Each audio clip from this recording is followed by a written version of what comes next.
Hola, estamos conversando con el doctor Alfredo Bullard. Él es abogado y profesor de Análisis Económico del Derecho en la Universidad Católica del Perú. Doctor Bullard, ¿por qué es necesario el análisis económico de las instituciones legales? Bueno, principalmente porque los economistas han aprendido hace mucho tiempo a entender la conducta humana, cosa que a los abogados nos cuesta hacer. O sea, nosotros tratamos de explicar la conducta a los abogados de una manera muchas veces incompleta. Por ejemplo, si la luz está roja, ¿por qué no me paso? Bueno, no me paso porque supuestamente hay una multa. La multa es un precio.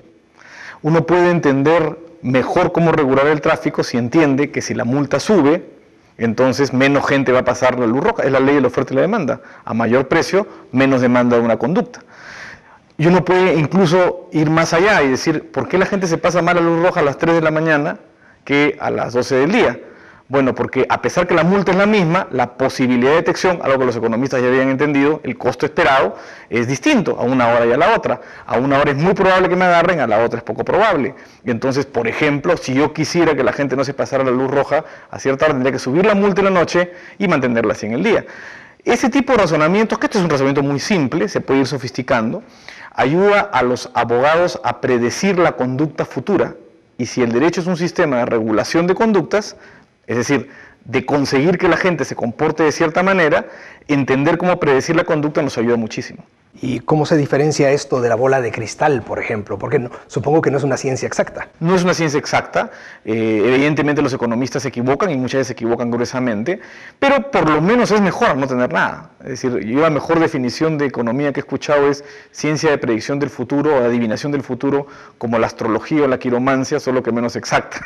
Y bueno, sí, a veces uno siente que los economistas se equivocan, pero cuando uno va a hacer una ley, va a redactar un contrato, va a tomar una decisión judicial si uno es juez, entender cuál va a ser el impacto en la conducta de las decisiones que tomemos es importante. Yo puedo redactar mejor un contrato si tengo algunas herramientas que me dicen cómo se va a comportar la otra parte. La economía me da esas herramientas.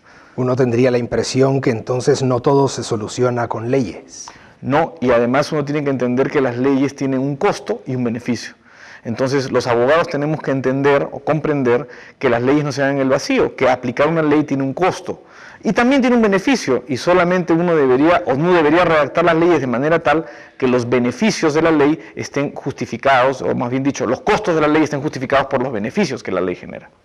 El doctor Bullard nos visita con motivo de un coloquio sobre Adam Smith. Doctor, ¿qué relación tiene el análisis económico del derecho con el pensamiento de Adam Smith?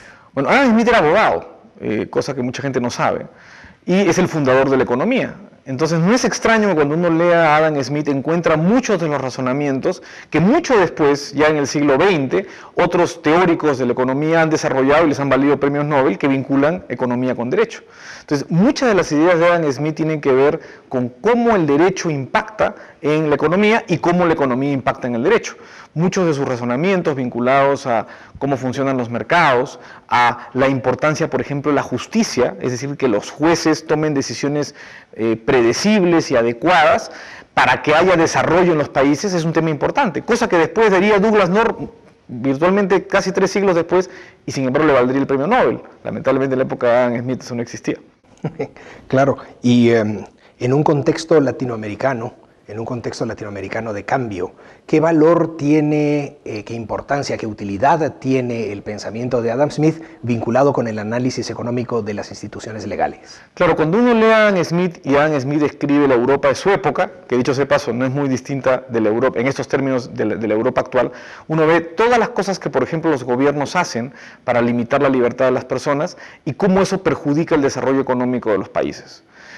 Esos temas que él muestra, barreras al comercio, limitaciones a la posibilidad de migración de las personas, imposibilidad de un desarrollo eficiente de las industrias, restricciones al capital, todas estas cosas que Adam Smith diagnosticó generaban problemas en la economía europea de esa época, están repetidos hoy día en nuestras naciones por todos lados.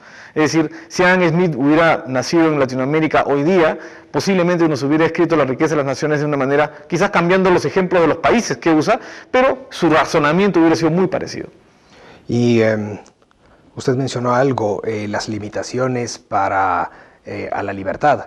Y en cuanto a las limitaciones a la libertad, se cree generalmente que vale la pena limitar la libertad cuando es en nombre del bien común o en beneficio del bien de la sociedad.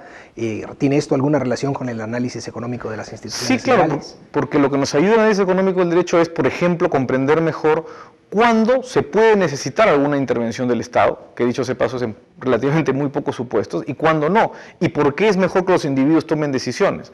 El análisis económico del derecho, por ejemplo, ayuda a comprender que los individuos, ya actuando en el campo legal, tratan de maximizar su interés, tratan, como nos lo enseñaba Adam Smith, y al enseñarnos eso nos dice, dejarlos en libertad para que interactúen es lo mejor que podemos hacer para el bien común incluso, porque eso es el secreto de lo que Adam Smith decía con su famosa mano invisible. Decía, si dejas a los individuos interactuar, la gente estará mejor, ¿no? Déjalos interactuar. Tu Estado cuida otras cosas, no te preocupes de quién viene o quién no viene a competir contigo. Preocúpate, por ejemplo, que los contratos se cumplan. Establece reglas o tribunales que hagan cumplir los contratos. Preocúpate que la propiedad sea respetada. Ese mensaje de Adam Smith está repetido hoy día en buena parte del análisis económico del derecho. Preocupémonos de ciertas instituciones legales básicas para que la economía funcione y preocupémonos de ver las instituciones legales desde el punto de vista económico para justamente poder diseñarlas mejor. Pues gracias, doctor Bullard, por compartir con nosotros estas ideas y gracias a ustedes. Gracias, muchas gracias.